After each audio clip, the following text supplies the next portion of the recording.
E aí, pessoal, sejam todos muito bem-vindos de volta ao Córtex, o canal de física mais democrático do planeta. E hoje a gente está aqui para dar uma batida num assunto muito importante da parte de cinemática.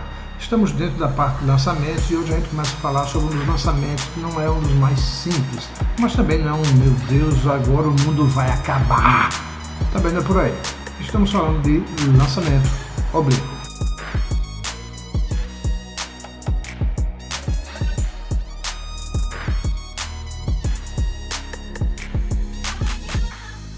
Olá, eu sou Adelson Costa, sejam bem-vindos ao Córtex e hoje a gente vai falar um pouco sobre o lançamento oblíquo, então aproveita e já dá aquela garantida aí de que você não vai esquecer de estimular o YouTube a mandar mais coisas para você desse tipo aqui, porque se você não fizer, o YouTube não manda as coisas novas que vão aparecer no canal para você, então se inscreve e dá um ITC pra gente, se inscreve, curte, comenta e compartilha, porque é exatamente dessa forma que o YouTube vai saber que você precisa e quer esse material 0800 gratuito para você.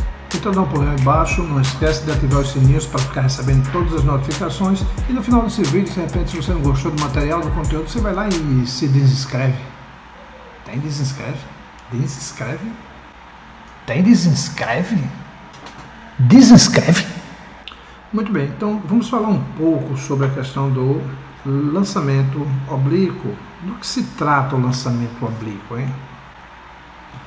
Lançamento que se inicia em uma direção intermediária entre a horizontal e a vertical. Então, nesse tipo de lançamento, vemos até aqui, nós vamos ter um lançamento onde o corpo é lançado numa direção que nem está na vertical, como também não está na horizontal.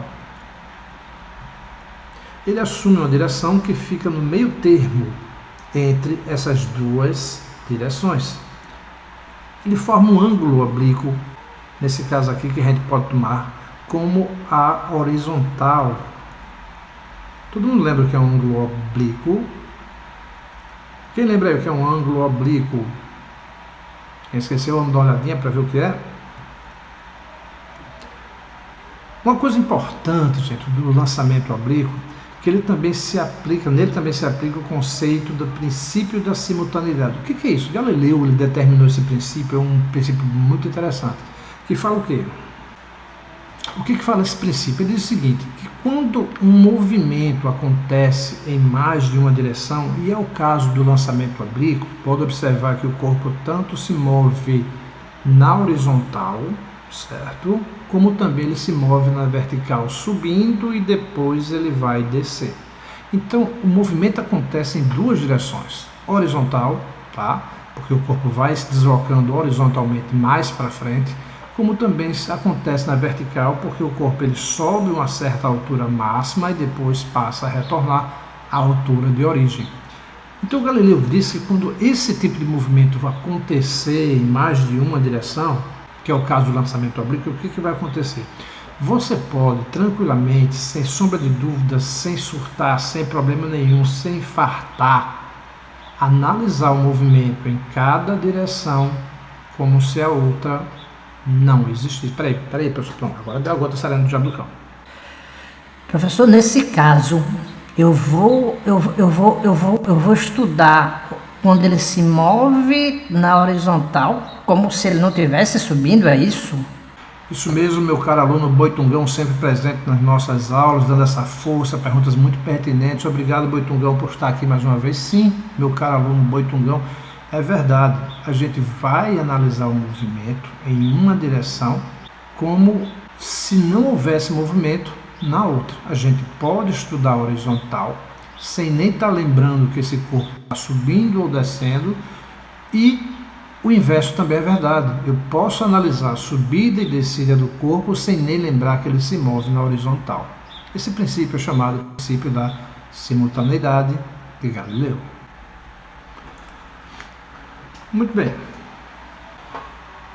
Vamos fazer uma análise do movimento agora, tá? Vamos dar uma estudada aqui nesse movimento, o que acontece. Então nós temos movimento acontecendo em duas direções, tá? Não se assuste com a figurinha aqui não, porque não tem nada muito complexo não, só está muito registrado passo a passo. Nós temos aqui o corpo na partida, algumas posições na subida, quando ele chega na altura máxima, ele na descida e depois quando volta ao solo. Vamos ver o que acontece em cada uma dessas situações. componentes, vamos falar inicialmente do ponto de partida, os chamados componentes da velocidade inicial. O que são essas componentes? Preste atenção. Quando o corpo é disparado, ele é disparado numa velocidade aqui V0, uma velocidadezinha aqui azul, ó, tá? Que nem é horizontal e que nem é vertical. Porém, é muito comum que eu precise saber quais são essas velocidades iniciais que ele tem na horizontal, porque quando eu vou trabalhar aqui na horizontal, por exemplo, eu preciso saber qual a velocidade inicial que ele tem. Essa velocidade inicial na horizontal, eu estou chamando aqui de V0x, quer dizer, velocidade inicial na direção x. Da mesma forma, para alguns estudos que eu preciso fazer, como por exemplo, qual a altura máxima que ele vai atingir, que é uma grandeza, uma distância vertical, eu preciso saber informações do que acontece na vertical. E uma dessas informações importantes é esta velocidade inicial que ele tem na vertical, que a gente chama de V0y. Eu vou chamar aqui de V, velocidade inicial na direção y. Espera aí, devagar, professor. Você está querendo dizer que essa velocidade de disparo aqui, ela pode ser decomposta em duas outras velocidades? Exatamente. Isso é chamado decomposição vetorial, mas essa é chamada decomposição vetorial. Eu vou pegar e decompor, quer dizer, transformar essa velocidade de lançamento nas suas duas componentes, horizontal e vertical. Vou transformar um vetor em dois. Isso é interessante, como já falei, porque eu preciso trabalhar algumas vezes com direções horizontais, com a direção horizontal, porque me interessa informações horizontal. Exemplo, o alcance, essa distância toda percorrida aqui, ó, é uma distância horizontal. Então eu preciso trabalhar com grandezas na horizontal. E às vezes eu preciso fazer cálculos que estão relacionados com distâncias, com grandezas envolvendo a vertical, como por exemplo a altura máxima. E aí eu preciso trabalhar com a velocidade inicial na vertical. Mas o importante aqui, como é que a gente calcula isso? É muito fácil, usando um seno e um cosseno e acabou. Como é que a gente faz isso? Quando paramos o estudo do lançamento oblíquo em suas direções, algumas vezes precisamos conhecer as velocidades iniciais. Eu acabei de falar. Um slidezinho para você ficar anotadinho para você. Mas como calculamos essas componentes? Primeiro o V0x, olha só, é muito simples. Cada componente ela sempre vai levar a velocidade V0, que é a velocidade de disparo, a velocidade de tiro, essa aqui, ó. Sempre vai aparecer no cálculo das duas, tá? Só que uma leva o cosseno e a outra leva o seno. O V0x é quem leva o cosseno, componente horizontal da velocidade inicial. E o V0y leva o seno. Macete para você nunca esquecer isso, é fácil. Acha o ângulo. O professor fica confuso. Quem é que leva cosseno, quem é que leva seno? Eu tenho medo de esquecer. Fácil. Procura quem é a componente que está formando o ângulo alfa aqui, ó, o ângulo de disparo. Quem está formando sempre vai levar cosseno, a outra obrigatoriamente vai levar seno. Então olha o ângulo, está sendo aqui indicado, o ângulo indicado é entre a velocidade de disparo e a componente horizontal. Então essa componente horizontal é quem leva cosseno. O professor poderia ser diferente? Poderia. Se esse ângulo estivesse aqui, ó, em cima, formado entre V0y e V0, quem receberia o cosseno seria o V0y e não o V0x. Então são essas componentes iniciais, aliás, as componentes da velocidade inicial do lançamento oblíquo. Então vamos analisar o que acontece com esse movimento nas duas direções distintamente, separadamente. Vamos ver o que acontece na horizontal e vamos ver também o que acontece na vertical. Vamos começar analisando aqui o que acontece na horizontal. O que vai haver na horizontal, tá, gente? Na horizontal não há ação atuando, pois não há força sobre o corpo nessa direção. Assim o movimento se mantém com velocidade constante, mRu. Então o que vai ver, tá? Olha só, quando a gente logo no começo calculou, a gente tem uma velocidade inicial na direção horizontal e uma velocidade inicial na direção vertical, que são componentes da velocidade principal. Só que na horizontal não existe força nenhuma atuando sobre ele. Peraí, professor, como é que ele se desloca? Pela energia que foi transferida para ele no lançamento. Então ele vai gastar essa energia para produzir essa movimentação. Mas veja que durante o movimento não há mais nenhuma força em contato com esse corpo, nenhuma força de campo na horizontal. Cuidado. Atuando sobre ele sem força, não sei se você deve lembrar da segunda lei de Newton, que força é igual a massa vezes aceleração. Então, se não tem força atuando na horizontal, força nenhuma atuando na horizontal, então não vai ter aceleração. Se não tem aceleração, a gente sabe muito bem que a aceleração é a responsável por alterar a velocidade do corpo. Se não tem aceleração, não tem mudança de velocidade. Peraí, professor, devagar. Vamos com calma. Peraí. Não tem força atuando, certo? Não tem força atuando na horizontal. Eu tô frisando isso muito porque alguém está falando, peraí, a força do peso aí. Força, peso é vertical. E a gente vai já falar dela. Então, não tem força atuando na horizontal. Se não tem força, da segunda lei de Newton, força é igual a massa vezes aceleração, não vai ter aceleração. E se não tem aceleração, que é a responsável por alterar a velocidade não muda, vai ser sempre a mesma. Olha só que legal, olha só que bacana.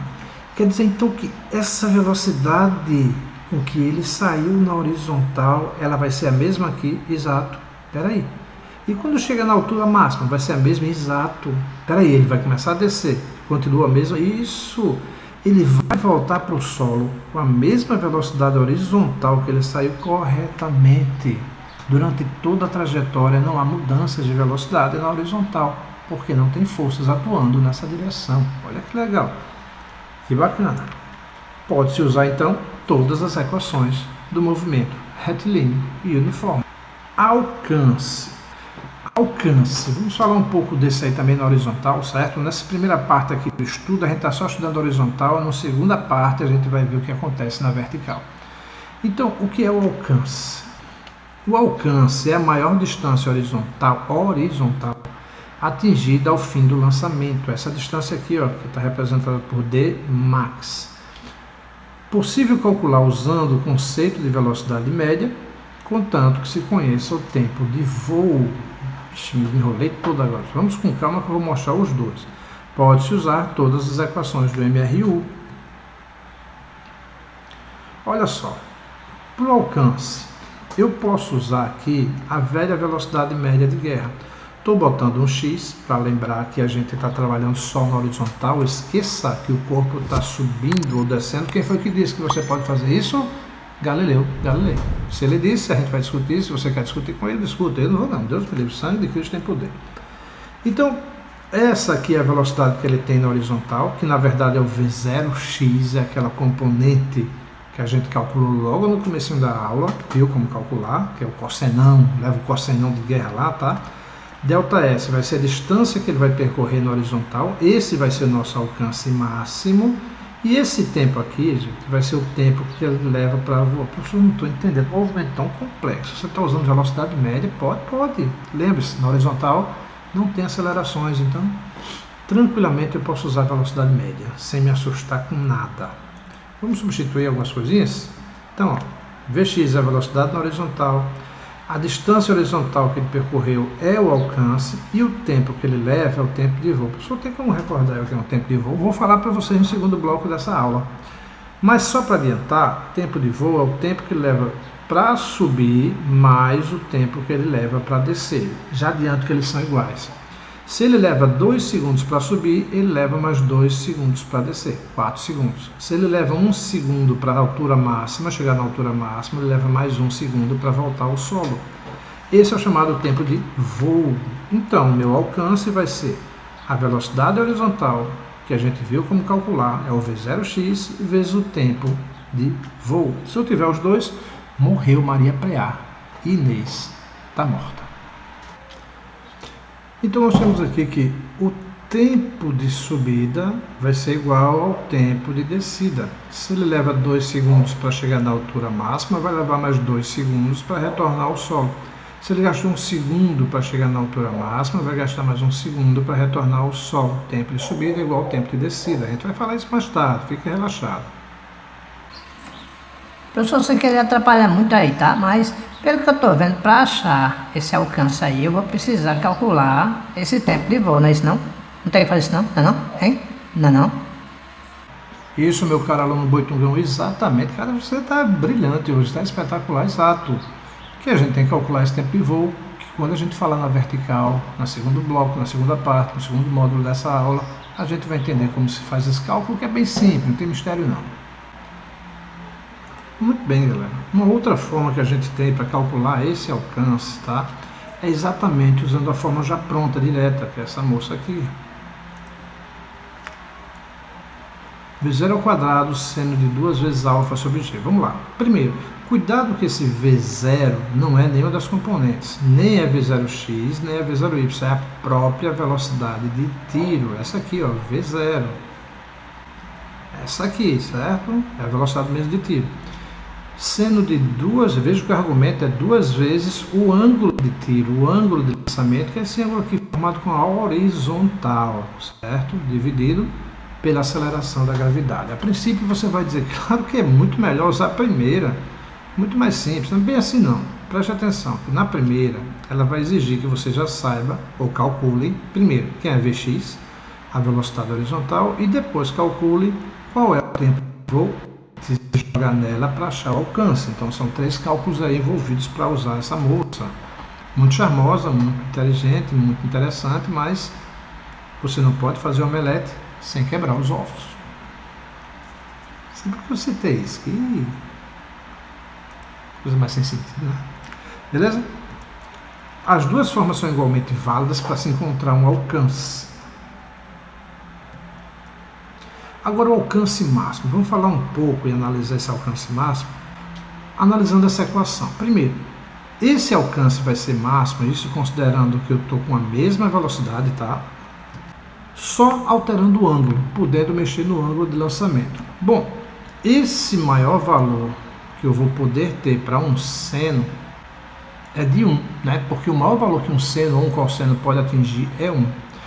E isso só vai acontecer quando esse argumento aqui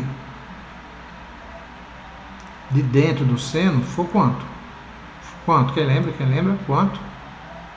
90 graus, é isso. O argumento tem que ser 90 graus. Porque é o seno de 90 que dá 1. Então, para que esse alcance seja máximo, esse seno tem que ser 1 e esse argumento, essa parte de dentro total, tudo, viu gente? Tem que ser 90 graus. Ora, para que isso seja 90 graus, o meu ângulo aqui tem que ser 45 graus, porque 2 vezes 45 dá 90 e o seno de 90 vai ser 1. Ah, que massa, que legal. Peraí, então quer dizer que para que eu tenha o alcance máximo possível num disparo oblíquo, eu tenho que lançar isso 45 graus com horizontal? Exato, exato, todo pescador sabe disso. Para conseguir o maior alcance na beira da praia, ele tem que se lançar com 45 graus. Menos de 45 ele vai mais perto, mais de 45 ele vai mais próximo também. Então, vai ocorrer quando o ângulo alfa for 45 graus. Certo? Substituindo aí 45 graus, nós vamos ter que o seno de 90 é 1 e a fórmula fica simplesmente V0² sobre G. Lembrando que essa simplificação só vale para o ângulo de 90 graus. Bem, pessoal, espero que esteja gostando até aí, que esteja acompanhando, que esteja entendendo direito essa parte de lançamento oblíquo, que é espetacular. Ele é uma aula muito longa, um pouco cansativa, então a gente vai deixar essa primeira parte por aqui. Vamos deixar logo em breve a segunda parte, que vai tratar dos movimentos na vertical desse lançamento oblíquo e, claro, exercício para a gente treinar isso um pouquinho. Agradeço mais que você tenha ficado com a gente até aqui, foi um prazer enorme ter a sua companhia. Um grande abraço, a gente se encontra em breve.